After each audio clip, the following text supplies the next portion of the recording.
একটি গ্রামের এক চাষির গল্প। একটি ছোট্ট গ্রামে রমেশ নামের এক চাষি বাস করতেন। তিনি ছিলেন খুব পরিশ্রমী ও সৎ মানুষ। ছোট একটি জমিতে চাষাবাদ করে তিনি তার পরিবারের ভরণপোষণ চালাতেন। সংগ্রামের শুরু। রমেশের জমি খুব উর্বর ছিল না। বৃষ্টি কম হলে ফসল ভালো হতো না, আর অতিরিক্ত বৃষ্টি হলে ক্ষেত ডুবে যেত।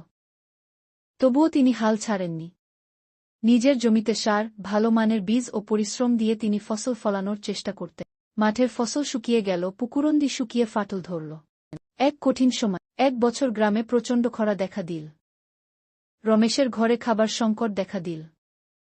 তবু তিনি হাল ছাড়লেন না। জমির মাটি ধরে রাখার জন্য তিনি কৌশল অবলম্বন করলেন। গভীর কুয়ো খনন করলেন, যেখানে কিছুটা পানি পাওয়া যেত। ভাগ্যের পরিবর্তন। এরপরের বছর বৃষ্টি ঠিকমতো হল, আর রমেশের ফসলও ভালো হল। তিনি পরিশ্রম করে এত ভালো ফসল উৎপাদন করলেন যে গ্রামের অন্য চাষিরাও তার থেকে পরামর্শ নিতে লাগল। তিনি ধীরে ধীরে উন্নতি করতে থাকলেন এবং তার পরিবারে আর অভাব থাকল না। শিক্ষা। রমেশের গল্প আমাদের শেখায় ধৈর্য, কঠোর পরিশ্রম ও বুদ্ধিমত্তার মাধ্যমে জীবনকে বদলে দেওয়া সম্ভব। কখনো হতাশ না হয়ে পরিস্থিতির সঙ্গে মানিয়ে নেওয়া এবং কঠোর পরিশ্রম চালিয়ে যাওয়া সফলতার মূল চাবিকাঠি।